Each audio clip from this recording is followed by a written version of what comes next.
Police को नहीं दिखता। सवाल है कि बिहार में जहरीली शराब से मौत का जिम्मेदार कौन है, और सरकार में नीतीश हैं तो फिर विपक्ष पर आरोप क्यों? सत्ता में आप रहेंगे और जिम्मेदारी किसी और की। जहरीली शराब का अवैध कारोबार किसकी सहमति से चल रहा है? बिहार में शराबबंदी है तो फिर कैसे अवैध शराब बिक रही है? क्या आने वाले चुनाव को लेकर जहरीली शराब से मौत पर सियासत हो रही है? और सियासत के लिए क्या अब जहरीली शराब से मौत का सिलसिला आगे भी जारी रहेगा? अगर ऐसा है तो ये बेहद शर्मनाक है।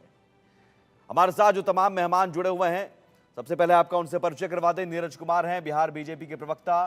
ज्योति कुमार सिंह हैं, कांग्रेस प्रवक्ता। प्रियंका भारती हैं, आरजेडी प्रवक्ता। डॉक्टर निहोरा प्रसाद यादव भी हमारे साथ जुड़ेंगे, जेडीयू के प्रवक्ता। राज बिहारी वरिष्ठ पत्रकार हैं, और साथ ही एसीपी रिटायर्ड विधभूषण शर्मा, पूर्व पुलिस अधिकारी। लेकिन मैं सबसे पहले समझना चाहूँगा बीजेपी से सवाल। नीरज जी, अगर आप नीरज जी जुड़ गए हैं तो हाँ, बीजेपी आज कह रही, विजय सिन्हा का बयान सुन रहा हूं मैं, वो कह रहे हैं कि भाई आरजेडी वाले करवा रहे हैं, विपक्ष वाले करवा रहे हैं। भाई सरकार आपकी, आप पकड़ नहीं पा रहे हैं, ये आपकी विफलता क्यों नहीं है? हम माने कर पा रहे हैं। मैं आपको थोड़ा पीछे लेकर चलता हूं। हाँ। 2022 में जब तेजस्वी यादव जी डिप्टी सीएम हुआ करते थे इसी बिहार के, उस समय भी सिवान और छपरा में 90 से अधिक लोगों की मौत जहरीली शराब के कारण से हुई थी। और उस समय जो किंगपिन पकड़ाया था, शराब का बहुत बड़ा कारोबारी पकड़ाया था। अगर आप देख सकते हैं तो उसकी आप तस्वीर देखें, तेजस्वी और तेज प्रताप जी दोनों के साथ उसकी कितनी अंतरंग तस्वीर है। लग रहा है कि दोनों का ही सगा भाई हो। इस तरह से वो तस्वीर खिंचाते हैं। और रामायण नाम था उस अपराधी का, वही किंग पिन था। इसलिए हम लोग कहते हैं कि ये लोग बिहार की छवि को खराब करने के लिए, बिहार सरकार को बदनाम करने के लिए नीरज जी, आप ये पुरानी तस्वीर 2 साल पहले की दिखा रहे हैं। पुलिस ने पकड़ा और इसको रामायण नाम के इस अपराधी को भाई पकड़ा तो फिर कैसे उसी जगह पर कैसे हो गया? उसी जगह पर कैसे हो गया नीरज जी? उसी जगह देखिए, कोई भी कानून अगर देश में दुनिया में कहीं बना हुआ है, हाँ। मर्डर के लिए भी कानून बना हुआ है कि मर्डर नहीं होना है, लेकिन इक्का दुक्का कहीं लोग कर देते हैं। भ्रष्टाचार के लिए भी कानून बना हुआ है कि नहीं होना है, लेकिन अब लालू जैसे लोग चारा चोरी कर लेते हैं, तेजस्वी यादव जैसे जो नौकरी के बदले जमीन ले लेते हैं, तो उनको सजा होती है। इसी तरह से एक कानून है, इस कानून पर क्वेश्चन मार्क नहीं कह सकता। हाँ, इस कानून में कुछ लोग इसकी कानून को तोड़ने की कार्रवाई करते हैं, तो पुलिस उस पर भरपूर कार्रवाई कर रही है। मैं आपको बता दूं कि बिहार में प्रतिदिन लगभग 6600 छापे पड़ते हैं। प्रतिदिन शराब पकड़ाई जाती है, और विपक्ष के लोग और एक नई पार्टी के कुछ लोग झूठा भरम जाल फैला रहे हैं कि शराब से बिहार को 20,000 करोड़ का नुकसान हो रहा है। अच्छा, जिस तरह शराब ये भ्रम है, ये भ्रम है नीरज जी, ये भ्रम है। जी भ्रम कैसे? भ्रम मैंने अपने दर्शकों से आज मैंने ये वादा किया है कि मैं यहाँ पर जो नेता है बिहार के, उन नेताओं की जुबान कैसे बदलती है सत्ता और विपक्ष में रहते हुए, ये इसकी भी मैं कलई खोलूंगा। नीरज जी, अब मैं बताता हूं।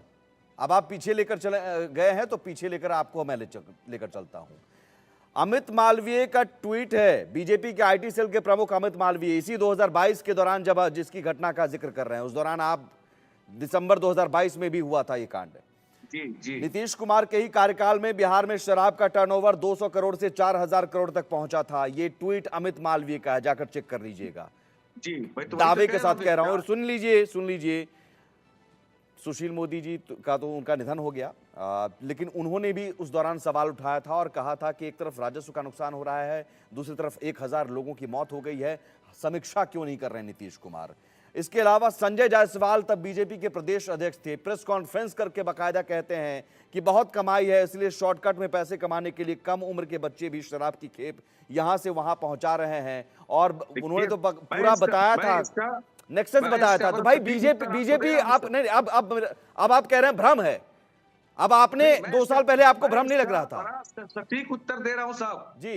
जिस समय शराबबंदी हुई थी, उस समय तेजस्वी यादव जी की सरकार गठबंधन में थी। उस समय उनका वित्तीय प्रबंधन उतना बेहतरीन नहीं था, तो निश्चित रूप से तत्कालिक राजस्व के लॉस होने की बात हो रही थी। भाई 2022 की मैं बात कर रहा हूं। प्लीज नीरज जी नहीं, ये बात नहीं चलेगा।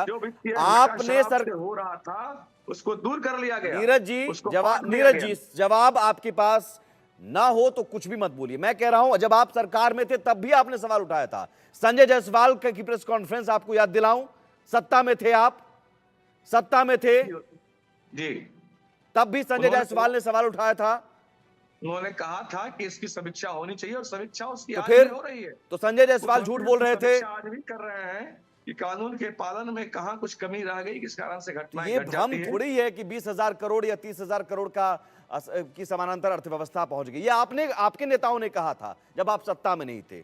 तो विपक्ष में जब आते हैं तो आपको शराबबंदी में खोट नजर आने लगती उस है। समय वित्त मंत्री हमारे नहीं थे, लेकिन जब हमारे वित्त मंत्री आए, मैं यही तो कहना चाह रहा हूं आपसे, जब हमारे पार्टी के वित्त मंत्री आए, अच्छा, उनके कुशल वित्तीय प्रबंधन के कारण से उस घाटे को हम लोगों ने दूर किया और आज बिहार विकास के रास्ते पर अग्रसर है। नहीं, घाटे बिहार की आज बात ही राजस्व नहीं है, सबसे घाटे ज्यादा की बात ही नहीं है। अमित मालवीय जी और तमाम जो आपके नेता थे उस समय कहते थे कि शराबबंदी से जो समानांतर अर्थव्यवस्था 20,000 करोड़ की हो गई है। ठीक है, अब आप अपने बयान से पलटेंगे। मैंने क्या कहा कि 1 घंटे की डिबेट में हर पार्टी के बयान पलटेंगे। मैंने इसका उत्तर चलिए मैं आता हूं नीरज जी।